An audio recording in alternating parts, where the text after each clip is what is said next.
akin ay nagmamahal. Ay buti-buti mo, Panginoon, sa lahat ng oras, sa bawat araw, ika'y laging tapat kong magmahal. Pinupuri, sinasamba kita, dakilang Diyos at Panginoon. Tunay na ika'y walang katulad, tunay na ika'y di nagbabago. Mabuti ang Diyos na sa akin ay nagmamahal. Pinupuri, sinasamba kita,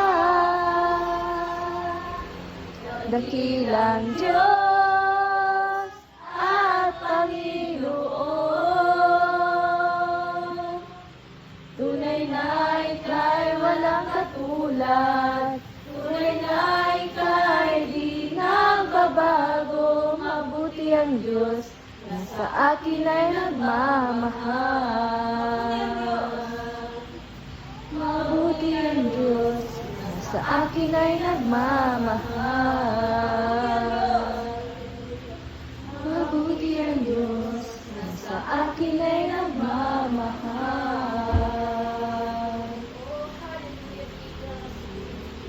Sa amin. At ito yung unang beses, no? Sa view.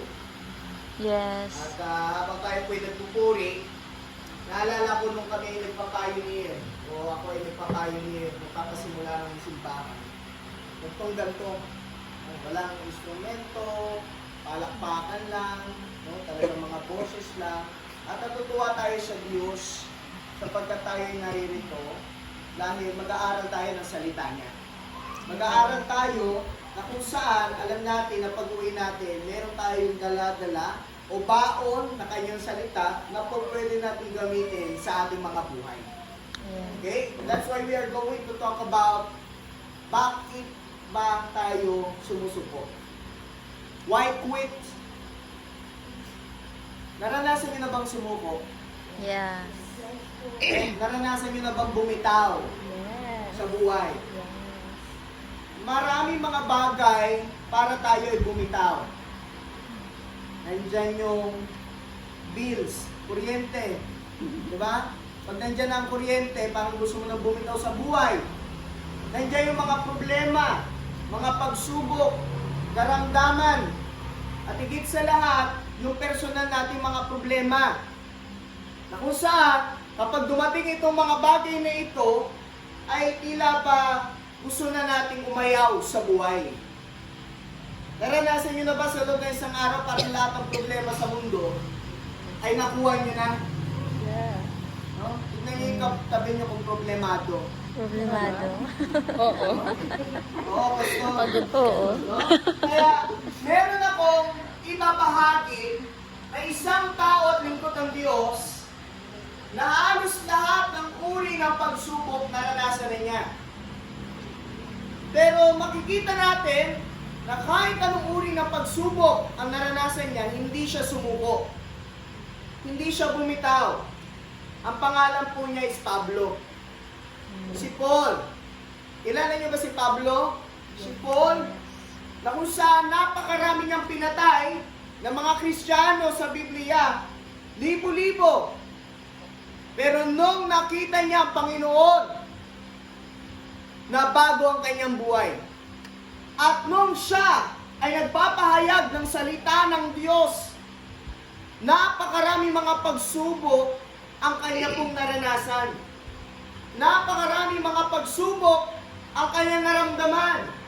Pero kahit kailan, minsan, hindi po niya naisipang sumuko.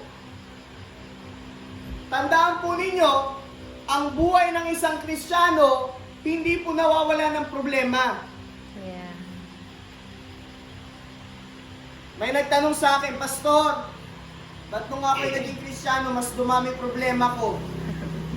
Parang mas dumami ang pagsubok, mas dumami ang may galit sa akin. Ito lamang ang sagot ko, dahil nakita mo na kung ano ang mga problema.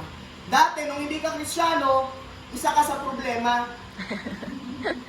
Pero nung ikaw ay hindi na Kristiyano, nakita mo na silang lahat.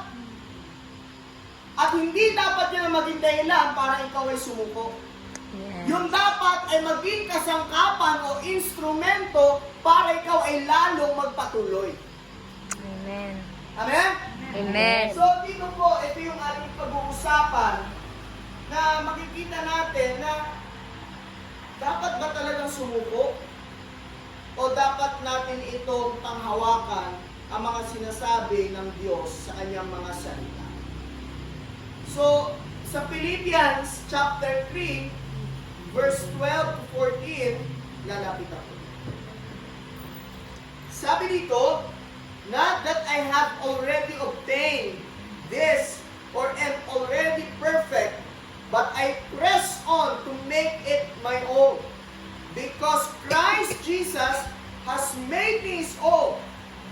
Brothers, I do not consider that I have made it my own, but one thing I do, forgetting the past and straining forward to what lies ahead, I press on toward the goal for the prize of the upward call of God in Christ Jesus.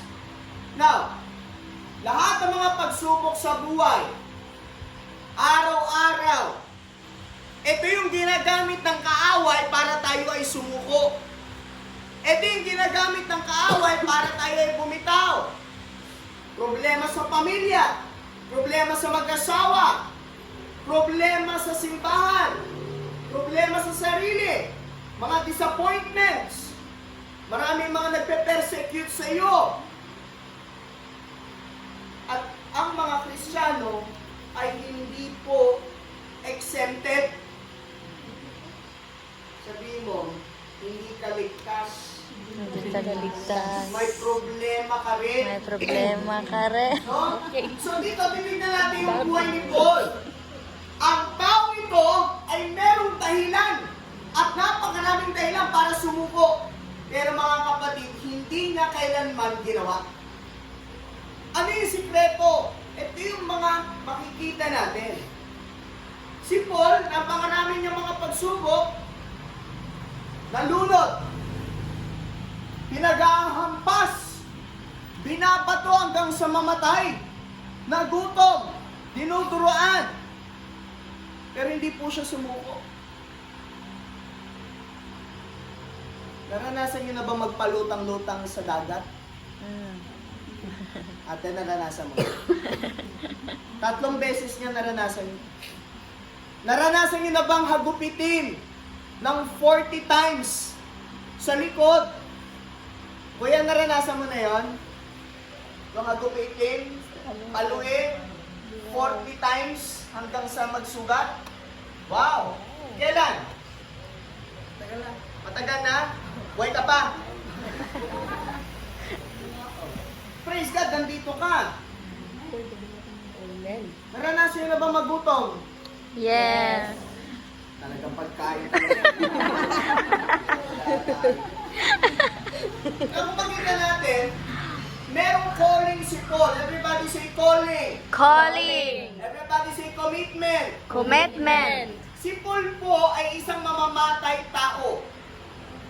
Sa Acts chapter 9 verses 1 to 22, habang siya ay naglalakad sa Damasco, na-encounter niya si Lord. Matapos siyang palatayin yung libo-libong mga tao.